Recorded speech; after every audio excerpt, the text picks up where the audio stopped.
ringrazio veramente di cuore il Presidente, il Dottor Muraro, che ci ha accolti nella sede centrale della provincia di Treviso. Ecco, il nostro essere qui, caro Presidente, vuole dire il nostro sentirci appartenenti a una comunità civile che vuole costruire proprio una città bella, una città pulita, una città che si costruisce sull'impegno quotidiano di questi giovani che fra qualche anno saranno chiamati a essere ancora di più protagonisti proprio di questa terra, della terra del Trevigiano, alcuni sono del Mestrino, però di questa terra che vuole identificarsi anzitutto come una terra di uomini e di donne che fondano la loro libertà nell'impegno quotidiano nel costruire la città.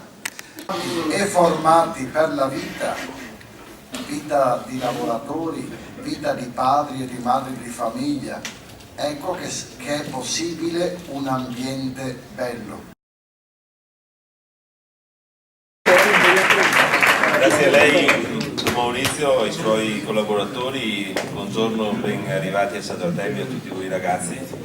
Per me è un estremo piacere poter presentare e incontrare sotto la proposta di oggi buoni cristiani, onesti cittadini, un confronto, per cui la mia introduzione sarà anche abbastanza succinta, perché credo che l'importante sia dar spazio e mi auguro ci sia veramente uno scambio, un confronto con voi, con le vostre domande, con le vostre richieste, per poter portare un'esperienza che ormai parte dal 1995, quando ho iniziato a fare il consigliere comunale a Mogliano Veneto e che mi ha portato fino ad essere il primo riferimento, il presidente della provincia di Treviso.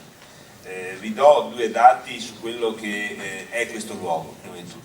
Don Maurizio parlava nel cuore della provincia di Treviso. Questo era un vecchio ospedale psichiatrico nato nel 1908, quando si iniziava a parlare nel nostro Stato, si iniziava a parlare di come trattare e studiare le malattie mentali.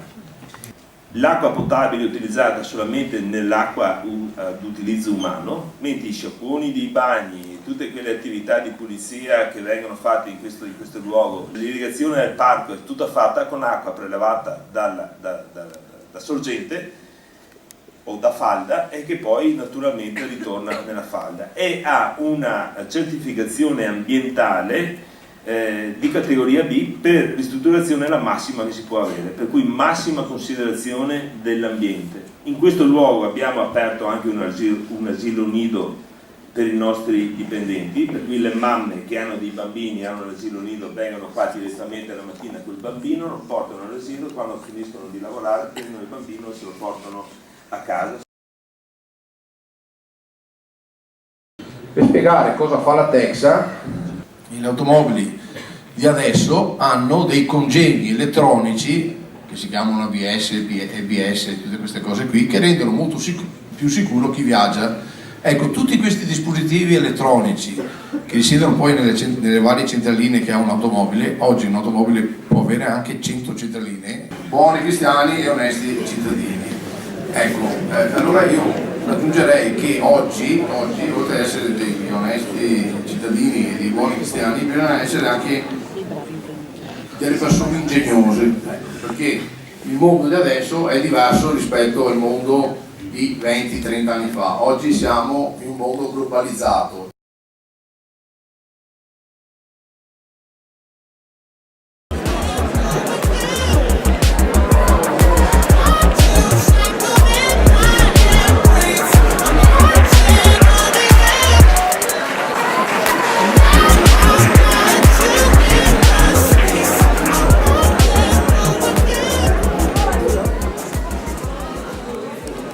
Una domanda, se qualcuno vuole fare qualche domanda. Velocissimo. Cercate di combattere la crisi nella sua azienda e anche nella provincia con metodi. Allora, la crisi io sto cercando di dare lavoro ai giovani, come il processo che ho detto prima, riformando le persone, soprattutto 40, 45, 50 anni, che vengono espulsi dai ciclo di lavorazione.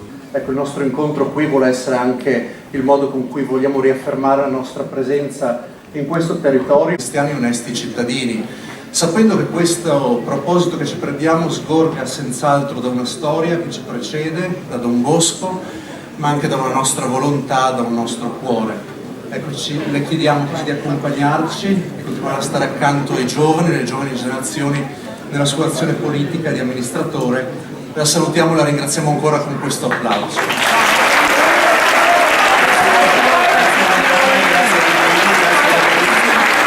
porte sono sempre aperte, questa è la casa dei cittadini trevigiani, veneziani, veneti, è la casa di tutti, un patrimonio pubblico di Con velocità cerchiamo i pullman, grazie